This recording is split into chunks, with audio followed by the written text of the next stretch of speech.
जाने वाले की आयु एक 70 वर्ष, 80 वर्ष, 90 वर्ष है, तो कम से कम परिवार की जो एक सिस्टम है वो आगे बिगड़ने की गुंजाइश कम होती है। हालांकि जो व्यक्ति गया है उसके प्रति हमारी सहानुभूति है, हमें खेद है, वेदना है, हम उनको श्रद्धांजलि भी अर्पित करते हैं। लेकिन कुछ परिवार ऐसे होते हैं जिनके बहुत यंग एज के व्यक्ति, खास करके जो परिवार में कमाने वाले लोग हैं, कम आयु के लोग हैं, ऐसे लोग भी चले जाते हैं। इससे पहले हमने एक स्कीम उनके इलाज में सहायता हो जाए, ये तो जो बीपीएल के परिवार थे उनके लिए की थी कि कम से कम 7 दिन के लिए 5,000 रुपये प्रति दिन के हिसाब से उनको एक सहायता की गई थी। या जो एडमिशन नहीं लेते उनको एक मुश्त 5,000 रुपये की सहायता देने की बात कही थी। लेकिन आज मेरे मन में ये विचार आया है, जो मैंने अपने साथियों से विचार किया है कि 18 वर्ष से लेकर और 50 वर्ष तक की आयु ऐसी होती है, जब ये व्यक्ति चला जाता है तो उसमें परिवार को एक बड़ी यानी आगे के लिए संभालने के लिए भी कठिनाई आती है। तो ऐसे परिवारों की सहायता के लिए, और वो भी खास करके जो गरीब परिवार है, जो खास करके जैसे हमने एक लिमिट पहले परिवार पहचान पत्र में रखी हुई है कि जो 15,000 रुपये मासिक से भी कम कमाते हैं, तो ऐसे परिवारों की सहायता की जाए। उसके लिए वैसे तो प्रधानमंत्री जी ने पिछले वर्ष एक योजना लागू की थी और उस योजना का नाम था, है अभी भी चल रही है, मुख्यमंत्री जीवन ज्योति योजना, क्षमा करें, प्रधानमंत्री जीवन ज्योति योजना। तो प्रधानमंत्री जीवन ज्योति योजना में प्रावधान ये है कि 330 रुपये वार्षिक उस योजना में प्रीमियम देना होता है, और वो प्रीमियम जो बीमा करता है वो स्वयं देता है। हर वर्ष जनधन योजना अकाउंट के माध्यम से जाता है। 50 वर्ष तक की आयु का 2 लाख रुपए का ये बीमा होता है। कुछ लोगों ने पिछले वर्ष इसकी सदस्यता ली है और बीमा कराया है, लेकिन बहुत कम मात्रा में कराया है। तो आज उस योजना को मैं इस रूप में रख रहा हूँ कि हरियाणा के जितने भी खास करके बीपीएल के परिवार 1,80,000 रुपये तक की वार्षिक आय, 15,000 रुपये महीने की आय, ऐसे परिवारों के लिए आज एक योजना लेके आए हैं कि वो सब बैंक में जाकर के अपना एक फार्म भरें और फार्म भर करके वहाँ दे दें। पहली किस्त का 330 रुपया उनके जनधन अकाउंट में जमा रहना चाहिए। पहली बार की किस्त अब वो जिस दिन भी बीमा करने वाली कंपनी यानी लाइफ इंश्योरेंस कंपनी, वो जिस दिन भी उसको लागू करेगी 31 मार्च से पहले वो लागू हो जाएगी, वो बैंक से पैसा ले लेंगे। उस पैसे को इस महीने की जो पहली किस्त होगी उसको तुरंत हम रियम्बर्स करेंगे, जाएगा उनके खाते में से, लेकिन उसके खाते में ही हम रियम्बर्स करेंगे। और आगे लगातार 50 वर्ष तक की आयु तक वो पैसा सरकार अपने पास से देगी, ताकि किसी भी कारण से, बीमारी से, कोविड से, दुर्घटना से, किसी भी कारण से व्यक्ति की मृत्यु होती है तो 2 लाख रुपये उसको तुरंत मिल जाए। तो ये 2 लाख रुपए का प्रीमियम हर साल का ये सरकार भरेगी, इसकी योजना आज हम घोषित कर रहे हैं। अब ये संख्या अभी अनुमान से ही कह सकते हैं कि 18 वर्ष से 50 वर्ष तक कुल ये संख्या जाकर के 50 लाख से ऊपर बैठेगी जो बीपीएल के परिवार हैं। तो ऐसे सब 50 लाख परिवारों का आज से ये बीमा की राशि सरकार देगी और उनको 2 लाख रुपए की राशि इस किसी भी कारण से मृत्यु होती है तो उनको मिलेगी। अब प्रश्न ये होता है कि जो अभी तक जिन्होंने फार्म नहीं भरे हैं, तो हमने ये विचार किया है कि इस वर्ष की ये जो दूसरी लहर है ये मार्च में शुरू हुई थी, तो 1 मार्च से लेकर और इस समय ये फार्म भरने के दिन चल रहे हैं 31 मई तक ये फार्म भरे जाएंगे। 31 मई तक जो भी व्यक्ति किसी भी कारण से उसने फार्म नहीं भरा होगा, ऐसे सब परिवारों के, ऐसे सब सदस्यों को अगर कोविड के कारण से वो हमारे बीच में नहीं रहे तो उनको 2 लाख रुपया सरकार की ओर से दिया जाएगा। तो इस प्रकार से ये सहायता गरीब परिवारों की 2 लाख रुपए के हिसाब से ऐसे अभी तक लगभग 800 से 900 के बीच में ऐसी मृत्यु हुई है। भगवान न करे ऐसे आगे किसी की डेथ हो, लेकिन फिर भी 31 मई से पहले या तो वो फार्म भर देंगे, इंश्योर्ड हो जाएंगे, उनको कंपनी की ओर से 2 लाख मिल जाएगा, उसकी राशि सरकार देगी। किसी कारण से 31 मई तक भी वो फार्म नहीं भर पाते हैं तो वो 2 लाख रुपये सरकार अपनी ओर से देगी। इस योजना का 31 मई के बाद जिन्होंने फार्म भरा है उनको पैसा कंपनी की ओर से मिलेगा। लेकिन हम ऐसा प्रबंध करेंगे कि हर व्यक्ति 18 वर्ष से 50 वर्ष तक का ये फार्म अवश्य भर दे जाकर के बैंक में दे आए। बहुत सरल फार्म है, बैंक में देने से वो 330 रुपया हर साल ये सरकार उसमें से पे करेगी। एक योजना ये हमने बतानी थी, क्योंकि मेरा मानना ऐसा है कि हम हर किसी के लिए दवा भी कर सकते हैं, दुआ भी कर सकते हैं, लेकिन दिलासा देना भी आवश्यक है। तो ये बहुत छोटी मात्रा में दिलासा देने की काम हमने किया है। अन्य प्रकार की भी सहायताएँ जो पहले हम देते हैं वो हम लगातार जारी रखेंगे। किसी भी परिवार को कष्ट ना आए ये हम देंगे। इससे पहले भी 3 स्कीम में हमने जो घोषणा की है उसको मैं फिर याद करा देता हूँ। एक तो जो लोग कोविड पेशेंट हैं और एडमिशन उन्होंने नहीं लिया, हरियाणा के बीपीएल के लोग 1,80,000 रुपये तक की राशि कमाने वाले लोग, उनको लमसम 5,000 रुपये मिलेगा। हरियाणा के जो लोग प्राइवेट हॉस्पिटल्स में एडमिशन लेते हैं उन सबका 1 लाख रुपया प्रति बेड 7 दिन तक एक पेशेंट के लिए वो सरकार रिइंबर्स करेगी अस्पतालों को। और ये जो बिल उनके हमने राशि तय की है 18,000 रुपया, 8,000 से लेकर 18,000 रुपये तक जो उनको बिल पे करना पड़ता है, उसमें 5,000 रुपया प्रतिदिन के हिसाब से मैक्सिमम 7 दिन तक 35,000 रुपया ये उन बीपीएल परिवारों के लिए ये सरकार रिइंबर्स करेगी अस्पतालों को। इसी के साथ दूसरा जुड़ा विषय है वो है प्राइवेट अस्पतालों का। प्राइवेट अस्पतालों में इलाज के अंदर बहुत बड़ा योगदान वो कर रहे हैं, क्योंकि केवल सरकार की व्यवस्था से इतने सब मरीजों का शायद इलाज करना संभव नहीं था। अभी तक जैसे हमारे पास 17,000 बेड्स हैं ऑक्सीजन के, जिसमें आज 13,500 पेशेंट्स दाखिल हैं।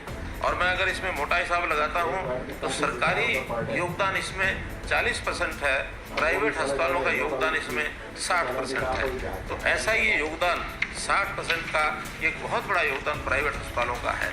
लेकिन वहीं दूसरी बात यह है कि प्राइवेट अस्पताल इस समय, बहुत अस्पताल तो बहुत अच्छा काम कर रहे हैं, उनके हम प्रशंसा करते हैं, लेकिन कुछ एक अस्पताल मजबूरी का लाभ उठाकर और वो अनाप शनाप चार्जेस करते हैं।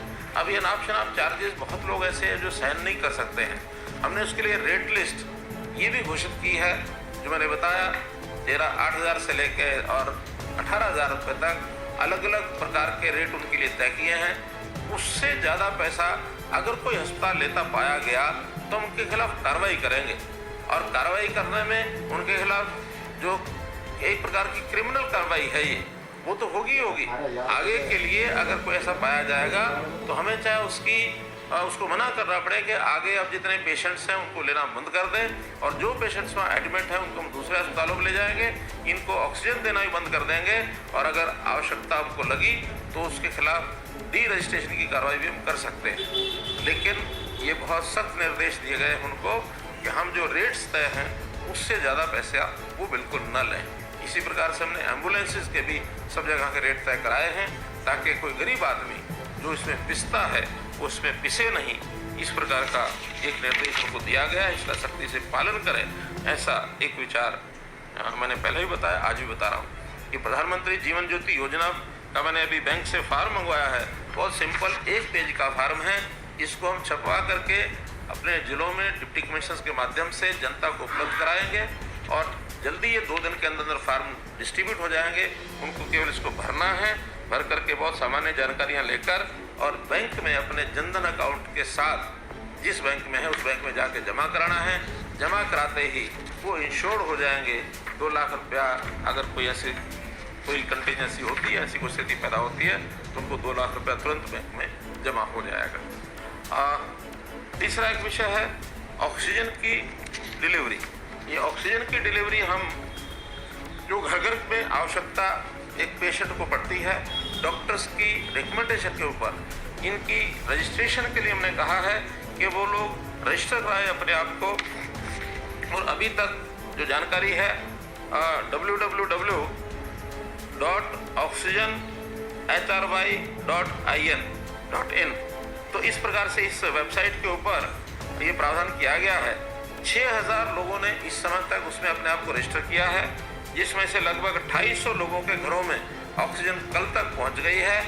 आज 847 लोग ऐसे हैं जिनकी डिलीवरी आज की गई है, तो ऐसा लगभग ये 3700 लोगों को दी जा चुकी है। कुछ ऐसे केसेस हैं जिसमें उन्होंने डॉक्टर की पर्ची अपनी नहीं लगाई है, कुछ लोगों के पास सिलेंडर नहीं है, उनको सिलेंडर उपलब्ध कराने के लिए कहा है। हमने हर एक जिले में ये भी कहा है कि ऑक्सीजन कंसंट्रेटर्स इनका एक बैंक बनाएंगे। अभी प्रारंभ में 10 से लेकर के 25 कंसंट्रेटर का बैंक होगा, ताकि किसी के पास सिलेंडर नहीं है तो उनको लोन पर कंसंट्रेटर दिया जाएगा। आवश्यकता जब तक है तब तक रखेंगे, उसके बाद वापस जमा कराएंगे। तो ऐसे ऑक्सीजन का ये बैंक, इसमें जैसे हमारे पास उपलब्ध हो जाएंगे ऑक्सीजन कंसंट्रेटर्स, उसमें ज़्यादा भी संख्या इन बैंक्स की बढ़ाई जा सकती है। कुछ संस्थाएं भी बैंक्स बना रही हैं, उनको भी मैं चाहता हूं कि और अधिक संख्या में इन बैंक्स को और वो आगे बढ़ा करके लेकर के जाए।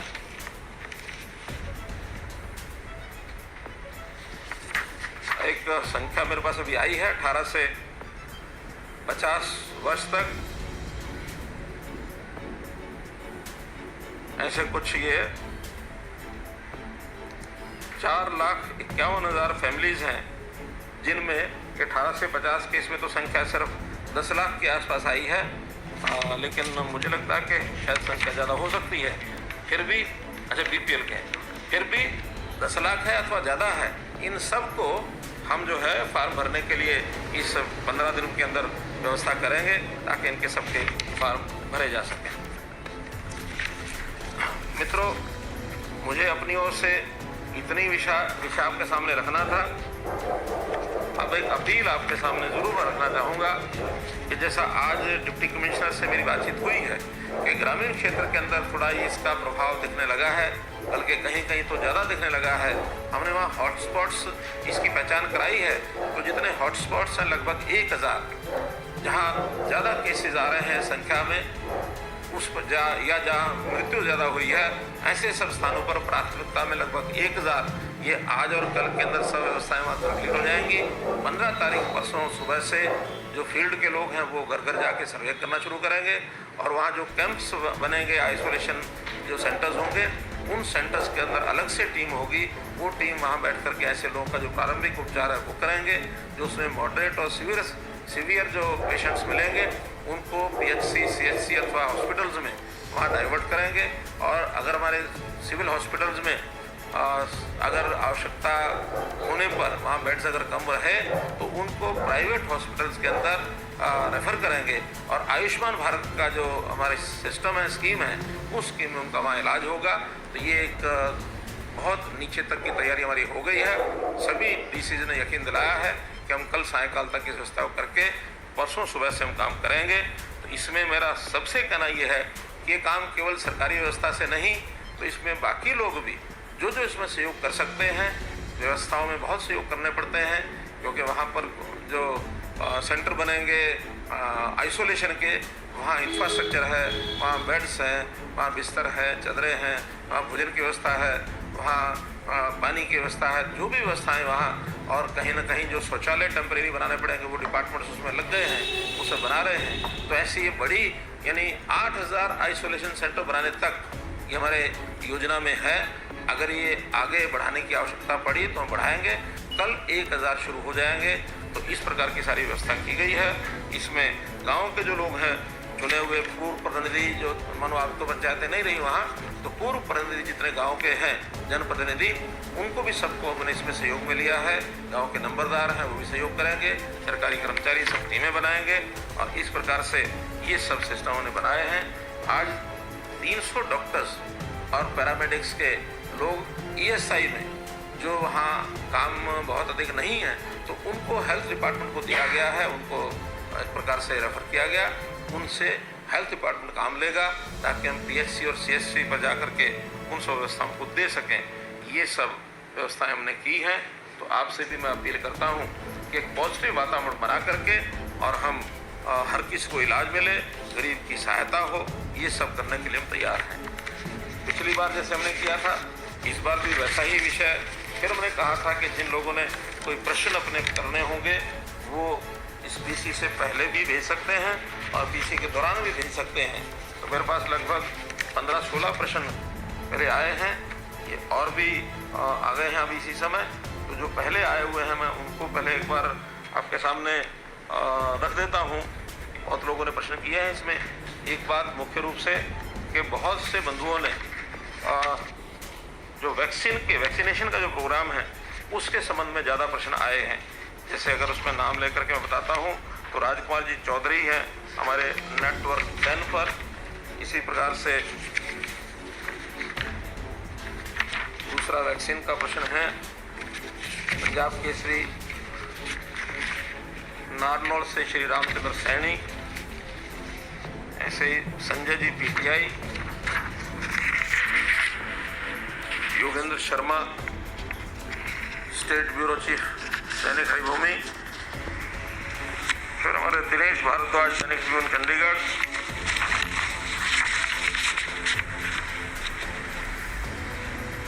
Kumar Ramesh V news Chandigarh.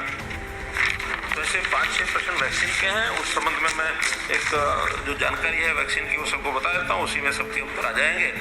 पहली बात तो यह है कि अलग अलग फेजेज़ में अलग अलग वैक्सीन का प्रोग्राम शुरू किया गया। पहले 60 वर्ष से ऊपर के, फिर 45 से 60 जो क्या बोलते हैं कोमोर्बिडिटीज़ उनका शुरू किया गया। फिर 45 से 60 नॉन कोमोर्बिडिटीज़ का शुरू किया गया। फिर 18 से लेकर के 45 तक इनको शुरू किया गया। अलग अलग फेज़ पर ये शुरू हुआ है। गवर्नमेंट का सिस्टम अलग, प्राइवेट का सिस्टम अलग। इसमें भी चूँकि प्राइवेट के लोग पैसा खर्च करके लेकर के आते थे, वो खर्च करके ही लगाते थे। तो फर्स्ट डोज का अपने अपने हिसाब से सबने चलाया है। अब जब से 18 से 45 शुरू हुआ है तब से वैक्सीन की इंजेक्शन की जितनी क्वांटिटी हमको मिलनी चाहिए थी, हमने 50 लाख कोवैक्सीन का जो पहले ऑर्डर दिया था उसमें से मात्र अभी 6 लाख हमको मिली हैं। 3-3 लाख करके अलग अलग बैचेज़ में ये आ रही है। तो उसके अंदर 2 कंपनियों का कोवैक्सीन और कोविशील्ड, ये 2 कंपनियों के वैक्सीन के टीके हमको मिल रहे हैं। जितने मिल रहे हैं उनको हम लगा रहे हैं।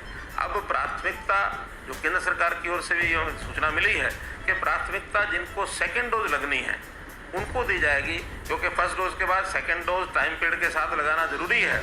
उसमें चाहे वो सरकारी में लगी हो अथवा प्राइवेट में फर्स्ट डोज लगी है तो उनको सबको प्राथमिकता के आधार पर लगाया जाएगा।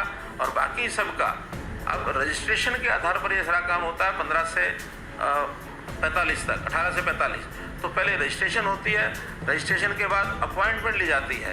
अब संयोग से रजिस्ट्रेशन और अपॉइंटमेंट में जो लोग आईटी से भी हैं, शहरों के लोग हैं, वो थोड़ा सा आगे बढ़ जाते हैं। कारण क्या कि उसके अंदर कहीं रोक नहीं है, कोई भी व्यक्ति कहीं भी जा कर के अपना कोवैक्सीन का टीका लगवा सकता है। फिर भी हम कोशिश कर रहे हैं कि इसमें कोई रास्ता निकाला जाए कि ग्रामीण क्षेत्र के अंदर भी जहाँ कोवैक्सीन के अभी इंजेक्शन नहीं पहुँचे हैं वहाँ पहुँचा करके पैरेलली बराबर उनको भी शुरू हो। हाँ, इसके अंदर 20% हमने रिजर्वेशन किया है जो फ्रंट लाइन वर्कर्स हैं, फ्रंट लाइनर्स, सरकारी कर्मचारी खास करके, जिसमें पावर डिपार्टमेंट है, हेल्थ डिपार्टमेंट तो पहले लग गया है, हेल्थ डिपार्टमेंट और अर्बन लोकल बॉडीज़ और पुलिस, इनके लोगों को पहले लगाया जा चुका है। लेकिन अभी तो power department, roadways, public health, ऐसे जो फील्ड के लोग हैं जिनको फील्ड में क्योंकि काम कर रहे हैं, इसलिए इनको लगाना, इसमें पत्रकार बंधु भी हैं, उनको भी हमने रखा है। तो ऐसे सब लोगों को प्राथमिकता पर पहले लगाया जाए। इनके जो वर्क प्लेस हैं उन स्थानों पर लगेगा।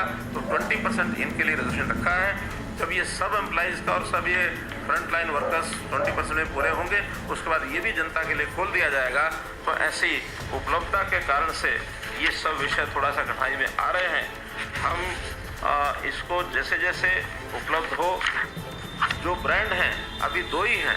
तीसरा भारत सरकार ने स्पुतनिक का जो कोवैक्सीन का इंजेक्शन है उसको हरी झंडी दे दी है।